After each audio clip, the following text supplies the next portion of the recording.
Olá a todos. Apesar do momento difícil que estamos passando ultimamente, vamos dar continuidade à nossa jornada online. Hoje vamos dar início à nossa segunda aula de Geografia. Iremos corrigir algumas atividades da nossa lista de exercício. Vamos nessa? Sétimo ano. Iremos começar a nossa segunda aula de Geografia online, fazendo uma correção da lista de atividades. A primeira questão, ela traz o seguinte enunciado: constitui um bioma brasileiro que se estendia originalmente por uma área de 2 milhões de quilômetros quadrados. Hoje restam apenas 20% desse total. Este bioma apresenta solo deficiente em nutrientes e rico em ferro e alumínio. Abriga plantas de aparência seca, entre arbustos esparsos e gramíneas, e um tipo mais denso de vegetação, de formação florestal. Estima-se que 10 mil espécies de vegetais, 837 de aves e 161 de mamíferos viviam ali.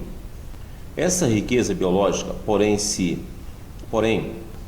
é seriamente afetada pela caça e pelo comércio ilegal. Este bioma é o sistema ambiental brasileiro que mais sofreu alteração com a ocupação humana.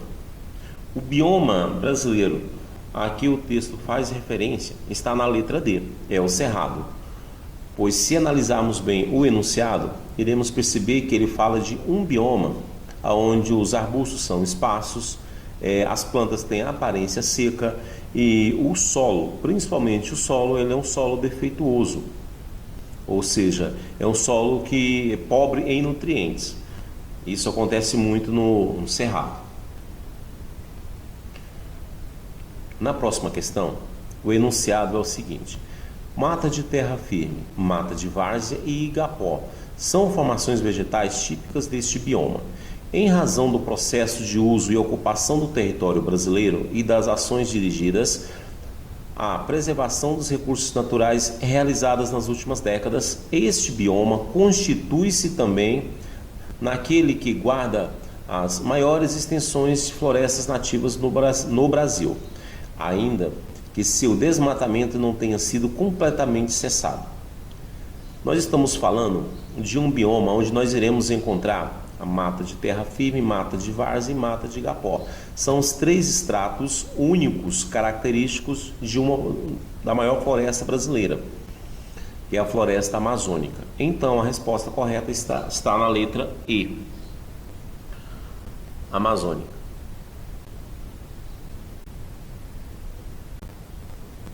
Neste próximo item, temos o seguinte enunciado: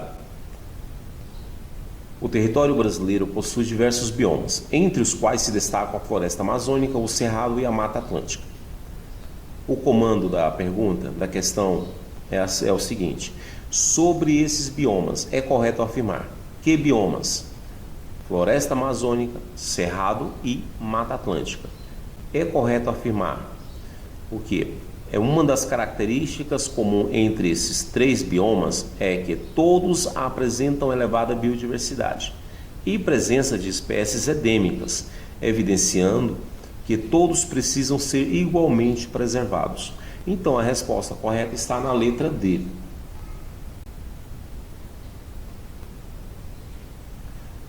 Sobre as formações fitogeográficas ou biomas existentes no Brasil, assinar as proporções corretas.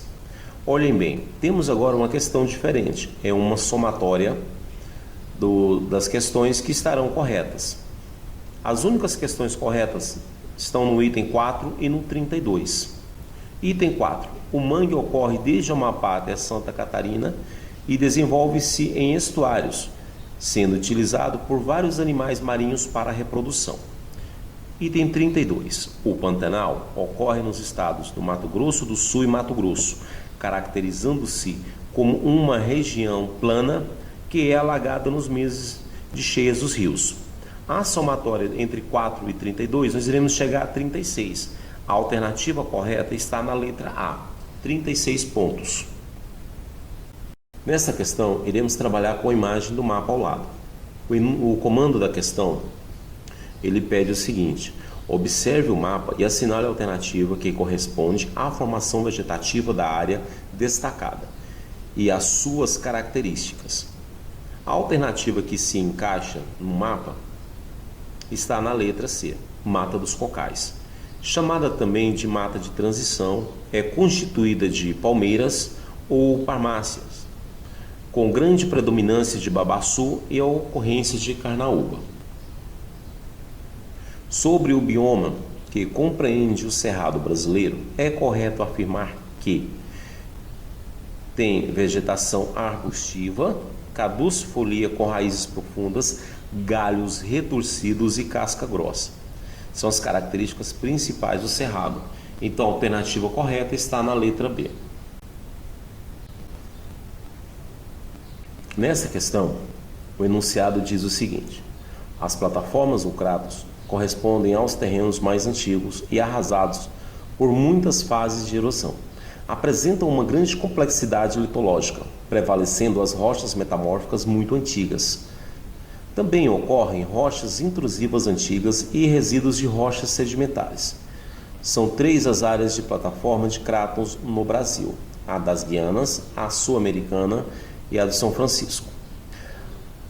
As regiões cratônicas das Guianas e sul-americana têm como arcabouço geológico vastas extensões de escudos cristalinos, ricos em minérios que atraem a ação de empresas nacionais e estrangeiras no setor de mineração e destacam-se pela sua história geológica por apresentarem áreas de intrusões graníticas ricas em jazidas minerais, ferro e manganês.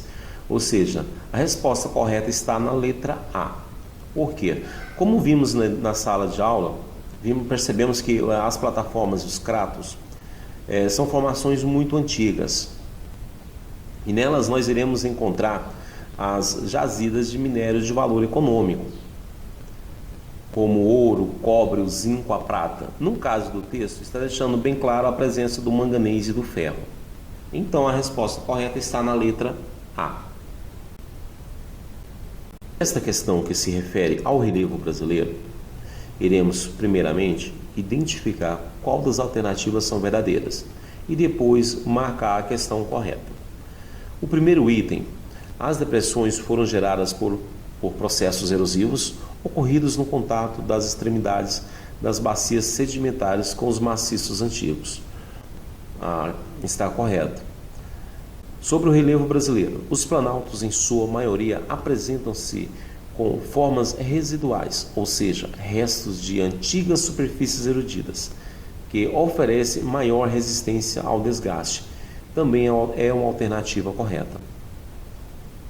No item 3, as planícies correspondem a pequenas extensões do território em áreas mais planas, formadas pelo processo de sedimentação. Também é uma afirmação correta, ou seja, todas as 3 estão corretas. A questão a ser marcada é a letra D, se todas as afirmativas estiverem corretas.